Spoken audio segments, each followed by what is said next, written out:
Hi viewers, welcome to our channel. ప్రస్తుతం మనతో పాటు సీనియర్ జర్నలిస్ట్ దాము బాలా సార్ వారితో మాట్లాడదాం. నమస్కారం. నమస్తే సార్, బెంగళూరులోని ఒక మాల్లో ఒక రైతుని అలో చేయకపోవడంతో గవర్నమెంట్ ఆ మాల్ని క్లోజ్ చేసేస్తారు. అయితే ఇప్పుడు దేశవ్యాప్తంగా కూడా ఈ విషయం పైన చర్చించుకుంటున్నారు సార్. అంటే ఒక రైతుని అలో చేయకపోవడంతో మాల్ మూసేయడం ఏంటి అని చెప్పేసి ఏం చెప్తారు సార్ ఈ ఇష్యూ గురించి? అంటే ఏం జరిగింది సార్ అక్కడ? ఇదొక ఇంట్రెస్టింగ్ ఇష్యూ జరిగినట్టుగా మనకు అర్థమవుతుంది. లాంగ్ బ్యాక్ హైదరాబాద్లో మా ఫ్రెండ్ వరంగల్ అతను వాళ్ళ ఫాదర్ని తీసుకొని సినిమా చూపించాలి, మాల్స్ చూపించాలి. ఎందుకంటే వాళ్ళ ఫాదర్ ఎప్పుడు హైదరాబాద్కి వచ్చి మాల్స్ చూడలేదు, చూపించాలనే ఒక కోరికతో ఈ అబ్బాయి తీసుకెళ్ళాడు. పంజాగుట్లో ఉండే ఒక మాల్కి తీసుకెళ్తే వాళ్ళు అలో చేయలేదు. అప్పుడు ఇతను ఏమి చేయలేక వెనక్కి వచ్చేసాడు. ఆ విషయం నాకు చెప్పాడు కూడా. మరి పోలీస్ కంప్లైంట్ ఇవ్వచ్చు కదా అంటే, ఎవరు తీసుకుంటారు సార్ దీని మీద, ఏం చేస్తారని చాలా డిసప్పాయింట్గా వాళ్ళ ఫాదర్ని అతను మిగతా ప్లేసెస్ చూపించేసి పంపించేశాడు. అది ఎప్పటి నుంచో ఇలాంటివి రకరకాలుగా జరుగుతున్నాయి. అయితే ఇప్పుడు సోషల్ మీడియా వచ్చిన తర్వాత ఇలాంటి విషయాలు కొంత వైరల్ అవ్వడం అనేది ప్రధానంగా జరిగింది. మామూలుగా అయితే ఇట్లాంటివి చాలా జరుగుతూనే ఉంటాయి, ఇప్పుడు కూడా మనకు తెలియదు అంతే.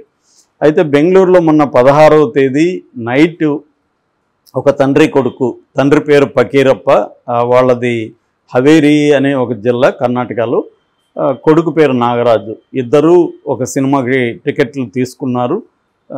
తీసుకొని మాల్లోకి వెళ్ళాలి. మాల్లోకి వెళ్ళాలంటే ఈయన ఫకీరప్ప పెద్ద ఆయన, 70 ఏళ్ళు ఆయనకి.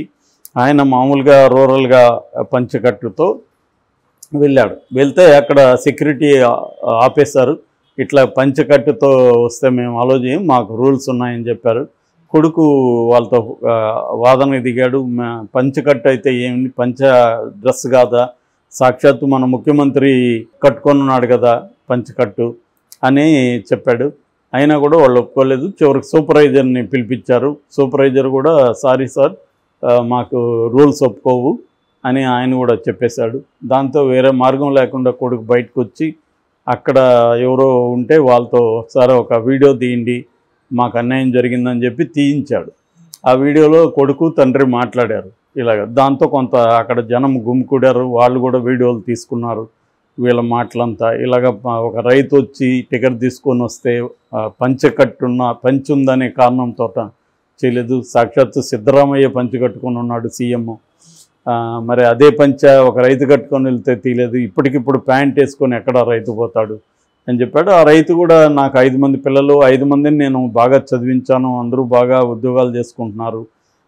సో అట్లని నేను నా కల్చర్ని దాటి నేను పంచెలు వదిలేసి ప్యాంట్లు షార్ట్లు వేయలేను కదా అని ఆ రైతు కూడా చెప్తున్నాడు. ఇది ఏమైందంటే ఇది సోషల్ మీడియాలో వైరల్ అయిపోయింది. వైరల్ అయిపోయేసరికి కన్నడలో, మామూలుగా కర్ణాటకలో ఏంటంటే కన్నడ సంఘాలు, భాషా సంఘాలు ఎక్కువ ఉంటాయి అక్కడ. మనకంటే కూడా తమిళ్లో, కర్ణాటకలో కొంత ఈ కన్నడ భాష, కన్నడ యువకర సంఘ, ఇవన్నీ ఎక్కడ చూసినా కనబడతాయి. నేను 97లో 3 ఏళ్ళు, 2010లో 3 ఏళ్ళు బెంగళూరులో ఉన్నాను. టోటల్గా 6 ఏళ్ళు ఉన్నాను. అందువల్ల వీధి వీధికి కన్నడ యువకర సంఘ అనేది కనబడుతుంది అనమాట. కన్నడ యువకుల సంఘం. అట్లాంటి మనకు తెలుగు యువకుల సంఘం ఎక్కడ కనబడదు కదా. సో వాళ్ళకి కొంత లాంగ్వేజ్ మీద కొంత ఎక్కువ శ్రద్ధ ఉంటుంది. పైగా బెంగళూరులో ఏంటంటే ఎక్కువగా కాస్మోపాలిటన్ కల్చర్ ఎక్కువ. బాంబే తర్వాత నాకు ఎక్కువ కనబడింది బెంగళూరు. అంటే వేరే వేరే భాషల వాళ్ళు ఎక్కువ ఉంటారు, నాన్ కన్నడిగస్ ఎక్కువ. మనం కూడా తెలుగులో మాట్లాడితే అక్కడ చాలామంది ఏం ఫీల్ కాకుండా తెలుగులో మాట్లాడడానికి ట్రై చేస్తారు. నువ్వు కన్నడలో మాట్లాడని కానీ ఏమనరు. ఈ మధ్య హిందీ బ్యాచ్ అన్ని చోట్ల వచ్చేసారనుకో, అది వేరే విషయం.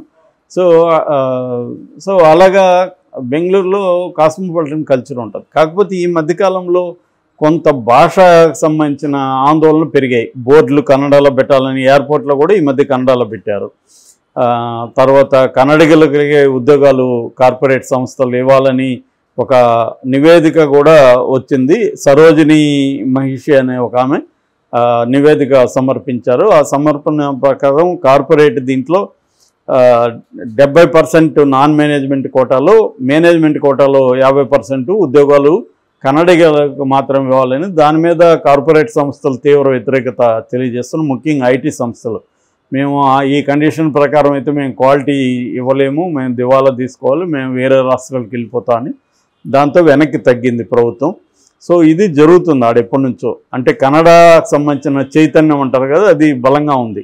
సో ఈ నేపథ్యంలో ఈ పకీరప్పకి ఈ నాగరాజుకి జరిగిన ఈ అవమానం ఏదైతే ఉందో, వివక్ష ఏదైతే ఉందో, దీన్ని ఈ కన్నడ సంఘాలు ఇమీడియట్గా రంగంలోకి దిగాయి. వాళ్ళు దీని మీద ఆందోళన చేయడం, ఆ పకీరప్పకి సన్మానం చేయడం, ఇవన్నీ వైరల్ అయిపోయింది. దీంతో అసెంబ్లీ సెషన్స్ జరుగుతున్నాయి. అసెంబ్లీలో ప్రతిపక్షాలు ఈ ఇష్యూని బలంగా తీసుకెళ్ళిపోయి అసెంబ్లీలో గోలగోల చేసేసారు. దాంతో గవర్నమెంట్ దిగిరాక తప్పలేదు. గవర్నమెంట్ ఆల్రెడీ ఇవన్నీ జరుగుతుండేసరికి మాల్, జీటీ మాల్, ఇది మాగడి రోడ్లో ఉంటుంది, దీని పేరు జీటీ మాల్. ఈ జీటీ మాల్ వాళ్ళు ఆ సూపర్వైజర్ వీళ్ళంతా బహిరంగంగా మీడియాతో క్షమాపణ చెప్పారు. పకీరప్పకి మేము క్షమాపణ చెప్తున్నాం, మేము అలో చేయకపోవడం మా తప్పే అని. కానీ గవర్నమెంట్ దాన్ని, ఆ క్షమాపణని పరిగణలోకి తీసుకోకుండా ఖచ్చితంగా పనిష్ చేయాలి, లేకపోతే ఇది అన్ని చోట్ల ఇదే జరుగుతుంది, ఇది ఒకసారిగా చాలాసార్లు జరుగుతుంది. ఈ మధ్య ఒక రెస్టారెంట్లో కూడా పంచి కట్టుకొని వెళ్ళాడని ఫ్రిడో అనే ఒక స్టార్టప్ కంపెనీ CEO ఆయనకే ఇది జరిగిందనమాట. ఆయన్ని కూడా అలో చేయలేదు. ఆయన్ని వాళ్ళ స్టాఫ్ని కూడా పంచెలు ఇద్దరు కట్టుకుపోయారని వాళ్ళిద్దరిని అలో చేయలేదు. బట్ ఆయన పర్వాలేదు, నేనేమి వివక్షగా ఫీల్ కావట్లేదు, జస్ట్ నా అనుభవాన్ని షేర్ చేసుకుంటున్నానని ఆయన ట్విట్టర్లో ఎక్స్లో పెట్టాడు. అట్లాగే నమ్మ మెట్రో అంటారు వాళ్ళు, మెట్రోలో కూడా పంచి కట్టుకుపోతున్నారని మెట్రోలో కూడా అలో చేయలేదు ఈ మధ్య. సో ఈ సంఘటనల నేపథ్యంలో ఇది బాగా ఫ్లేరప్ అయిపోయింది. పైగా రైతు చాలా అమాయకంగా ఉండడం, రూరల్ దీంతో ఉండడం, ఇది మీడియాకు కూడా మంచి మసాలా అయింది. దీంతో అసెంబ్లీలో కూడా సీరియస్గా అయ్యేసరికి గవర్నమెంట్ 7 రోజుల పాటు జీటీ మాల్ని క్లోజ్ చేస్తున్నామని చెప్పారు.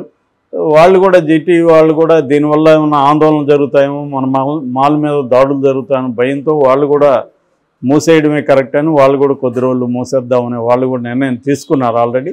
గవర్నమెంట్ కూడా చెప్పింది. ఇది బేసిక్గా జరిగిన సంఘటన. దీని మీద చర్చ జరుగుతుంది. ఎందుకంటే మన రాష్ట్రంలో మన రైతుకు ఒక దాంట్లో, ఒక పబ్లిక్ ప్లేస్లో, అదేమీ వాళ్ళ ప్రైవేట్ స్పేస్ కాదు, ఒక పబ్లిక్ ప్లేస్, అది ఎవరైనా టికెట్ ఉంటే సినిమా చూడొచ్చు. అట్లని ఏదో న్యూట్గానో లేకపోతే సెమీ న్యూట్గా పోవడం కరెక్ట్ అంటే కాదు. ఆయన రైతు కూడా ఫుల్గా బట్టలు వేసుకున్నాడు. ఆయన ఏమి ఓన్లీ పంచె కట్టుకుని పైన ఏమి హాఫ్ నెక్కెడ్గా కూడా లేదు, మంచి షర్ట్ వేసుకున్నాడు, పంచె కట్టుకున్నాడు. సో ఆ డ్రెస్ కోడ్ అక్కడ ఎందుకు ఉంటుంది? అదేంటంటే ఒక షాపింగ్ మాల్, థియేటర్స్ ఇవన్నీ ఉన్నది, ఒక పెద్ద ఇది అంతే.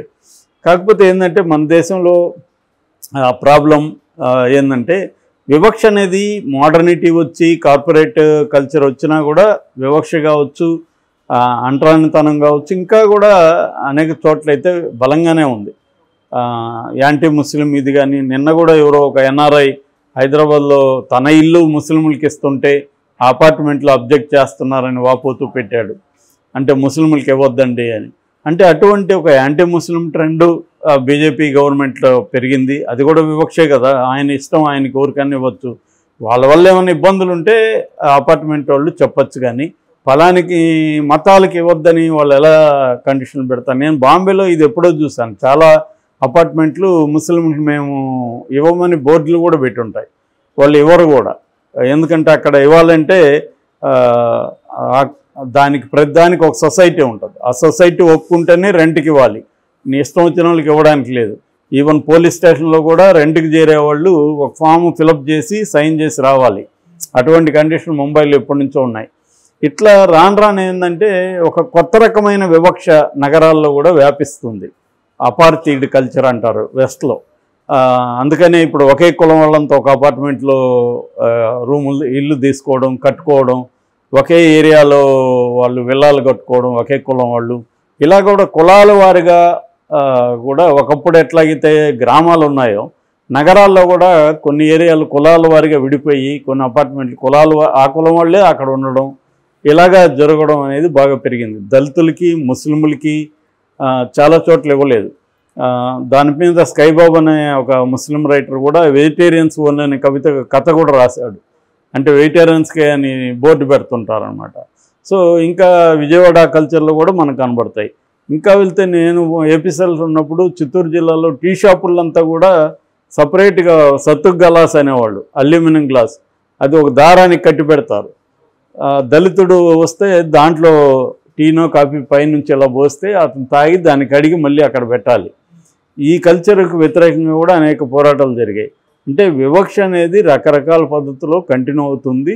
సో దీన్ని ఖచ్చితంగా గవర్నమెంట్ తీసుకున్న దాన్ని అభినందించాలి మనం.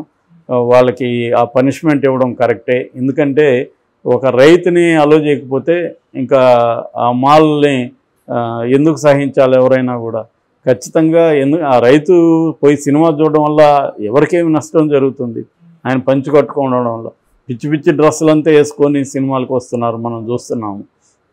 మొత్తం ప్యాంట్లంతా చించుకొని రకరకాల పద్ధతులు వస్తున్నారు. అదంతా మోడర్నిటీ కిందకి మనం స్టైలైజ్డ్ ఫ్యాషన్ ఇవన్నీ చెప్పేస్తున్నారు. ఒక రైతు మామూలుగా తన పద్ధతిలో సినిమా చూసిపోదామని వస్తే అలో చేయకపోవడం అనేది గవర్నమెంట్ ఇష్యూ. ఖచ్చితంగా దాన్ని అభినందించాలి. ఇది గుణపాఠంగా తీసుకొని మిగతా సిటీస్లో కూడా మాల్స్ జాగ్రత్తగా ఉంటాయి అని అనుకుంటున్నాను.